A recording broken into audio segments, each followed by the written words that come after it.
Halo teman-teman semua, selamat datang di channel YouTube Akbar Swag. Nah, nama Elia Miron ini akhir-akhir ini viral banget di sosial media, terutama di TikTok, di mana Elia ini terlihat sangat pintar banget ya, sangat mempunyai wawasan yang luas gitu, dan menggunakan bahasa-bahasa yang susah dimengerti oleh orang awam. Nah, dari sisi itulah dia terlihat sangat cerdas. Nah, pada video ini hanya perdebatan teman-teman, perdebatan pendapat. Semuanya hanya berpendapat, tidak ada bermaksud tujuan lain. Dan di sini ada beberapa pendapat tentang Nabi Isa dan Yesus teman-teman. Seperti apakah pendapatnya? Dan di sini ya ada Elia dan Tengku Sakra yang sedang berbicara. Coba kita dengarkan videonya secara jelas, dan semoga video ini bisa menambah wawasan kita gitu teman-teman. Yesus itu disebut Nabi Isa. Adalah diskusi yang menarik antara Habib Jafar dan juga seorang onat mengenai pribadi Yesus Kristus dan juga Nabi Isa. Terlepas dari semua itu, saya menghargai asumsi teologis yang menyamakan antara Yesus Kristus dan juga Nabi Isa. Namun di sisi lain, saya akan mengajak saudara untuk berbicara tentang pribadi Yesus Kristus dan juga Nabi Isa secara historis. Yesus Kristus merupakan pribadi yang lahir di Migdal Eder atau Menara Kawanan Domba pada tahun 4 sebelum Masehi sesuai yang dinubuatkan oleh Nabi Mika.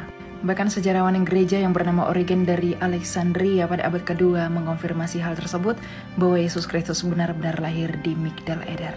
Nama Yesus Kristus dalam bahasa Indonesia berasal dari bahasa Yunani yang disebut dengan Yesus Kristus, atau dalam bahasa Ibrani disebut dengan Yeshua HaMashiach, di mana dalam bahasa Arab Yesus Kristus atau Yesus Kristus disebutkan sebagai Isa Al-Masih, di mana kata Arab Isa berasal dari kata Aramaik Timur Iso yang berasal dari aksara Manhaya. Dengan demikian, merujuk dari hal tersebut dari abad pertama hingga abad ke-6, Yesus Kristus, Isa Al-Masih, Yeshua HaMashiach atau Yehosua merupakan pribadi yang sama, yaitu pribadi yang lahir di Migdal Eder dan pribadi yang mati tergantung di kayu salib, sesuai yang dituliskan oleh sejarawan gereja dan juga data Injil.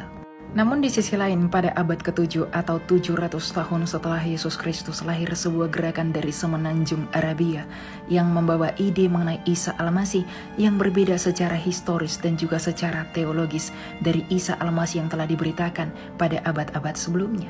Di mana Isa Al-Masih yang dicetuskan atau digagas oleh gerakan abad ke-7 ini memiliki perbedaan yang sangat signifikan dengan Isa Al-Masih atau Yesus Kristus yang dikenal pada abad pertama hingga abad ke-6. Di mana menurut versi abad ke-7, Isa Al-Masih lahir di bawah pohon kurma, lahir dari seorang Miriam yang merupakan saudara Musa, dan Isa Al-Masih yang digagas juga merupakan Isa Al-Masih yang hidup sejaman dengan Musa, hidup sejaman dengan Daud, dan ketika lahir ia dapat berbicara.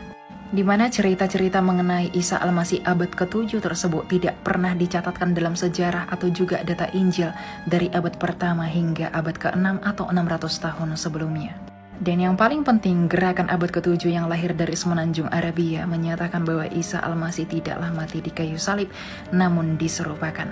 Sedangkan fakta sejarah 600 tahun sebelumnya menyatakan bahwa Yesus Kristus tergantung di kayu salib, sebagaimana yang dicatatkan oleh sejarawan Yahudi Flavius Josephus pada abad pertama.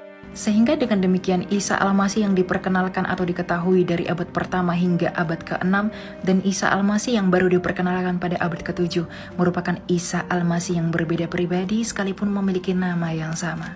Di mana jika dipaksakan maka Isa Al-Masih abad ke-7 akan bertentangan dengan sejarah yang telah berdiri kokoh selama 600 tahun sebelumnya. Di mana hal yang paling mencolok adalah Isa Al-Masih atau Yesus Kristus abad pertama merupakan pribadi yang mati di kayu salib dan juga mengalami kebangkitan. Sedangkan Isa Al-Masih pada abad ke-7 yang diperkenalkan dari semenanjung Arabia tidak mengalami kematian dan tidak mengalami kebangkitan. Maka dengan demikian saya mengapresiasi langkah pemerintah untuk mengganti nomenklatur Isa Al-Masih menjadi Yesus Kristus di Indonesia secara khusus. Karena memang secara historis dan juga secara teologis, yang mati dan juga naik ke sorga itu adalah pribadi Yesus Kristus atau Isa Al-Masih yang dikenal pada abad mula-mula, yakni abad pertama hingga abad ke-6.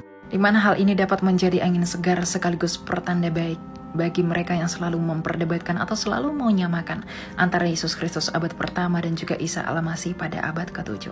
Tentu kami sebagai orang Kristen menghargai perbedaan dan juga asumsi teologis keimanan masing-masing, namun keimanan kekristenan merupakan keimanan yang terkonfirmasi oleh fakta sejarah. Tuhan memberkati dan salam damai. Pernyataan saya yang menyatakan bahwa Yesus Kristus itu bukanlah Nabi Isa. Jadi kita harus bisa membedakan apa itu asumsi atau pandangan teologis dan juga data historis. Saya mendasarkan pandangan kami mengenai perbedaan Yesus Kristus dan Nabi Isa itu berdasarkan data historis. Karena asumsi teologis keduanya boleh saja berbeda, tetapi data historis tentu tidak boleh berbeda. Saya ingin menekankan bahwa kalau teman-teman Kristiani meyakini bahwasannya Yesus itu adalah bukan Isa, kami hargai. Tapi dalam teologi Islam dan pemahaman bagi teman-teman Islam yang lainnya, Yesus itu adalah Isa, tapi hanya sebagai utusan Tuhan saja, utusan Allah saja, layaknya nabi-nabi yang lainnya. Karena Nabi Isa ini membawa kitab yang dimana kaum muslim wajib mengimani karena pernah ada, yaitu adalah kitab Injil.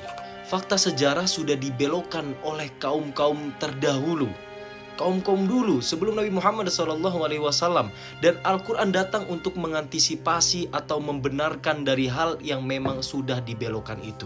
Al-Quran itu suci dari campur aduk tangan manusia, itu murni firman Allah Subhanahu wa Ta'ala. Kita teman-teman muslim wajib mengimani bahwasannya ada kitab yang pernah ada sebelum Al-Quran, yaitu adalah Injil. Akan tetapi Al-Quran ini hadir untuk membenarkan pemahaman-pemahaman yang salah ketika adanya Injil. Bukan kitab Injil yang salah, tapi kaum-kaum terdahulu, kaum Bani Israel. Kaum Bani Israel, ahli-ahli kitab terdahulu itu membelokkan fakta sebenarnya. Ini sudah tercantum dalam ayat Al-Quran di dalam surat An-Nisa ayat 171. Ya ahlal kitab la taghlu fi dinikum wa la taqulu ala Allahi illa al-haqq. Innamal masihu Isa ibn Maryam rasulullahi wa kalimatuh alqaha ila Maryam wa ruhum minhu. فآمنوا بالله ورسله ولا تقولوا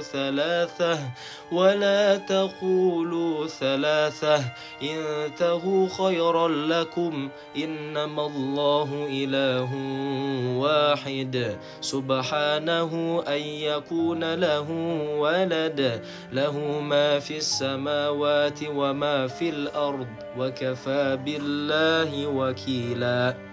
Tertipu daya dengan Yudas Iskariot yang dimana menggantikan posisi Nabi Isa alaihissalam ketika ingin disalibkan.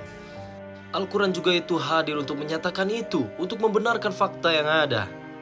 Data histori bagi kami kaum muslim, kaum yang beragama Islam, itu adalah Al-Quran sendiri, yang dimana dijaga kesuciannya. Kesucian ayatnya itu dijaga, tidak pernah tergantikan, tidak pernah direvisi. Al-Quran dijaga kesuciannya sejak terdahulu.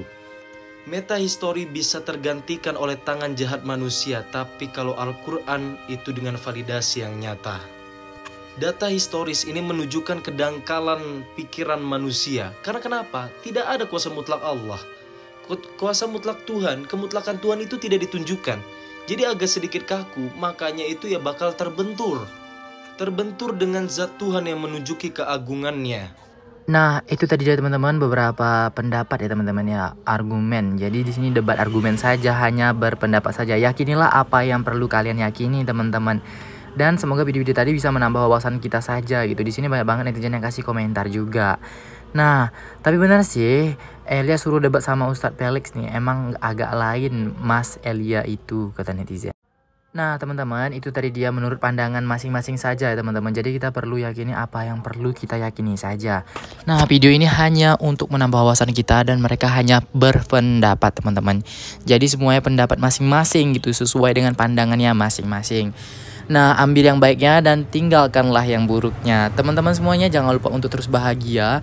Emang si Elia Miron ini lagi rame banget ya, banyak banget yang nge-stitch video yang di TikTok, banyak yang nggak sependapat sama dia gitu, banyak juga yang sependapat sama dia. Jadi di sini tuh banyak banget yang berdebat tentang pendapat saja. Nah sampai di sini dulu video teman-teman, sampai jumpa di next video Akbar Swag tentunya. Jangan lupa klik like dan share video ini ke teman-teman kalian. Semoga semakin banyak lagi yang paham gitu ya. Semoga aja menambah wawasan kita sedikit tentang sejarah.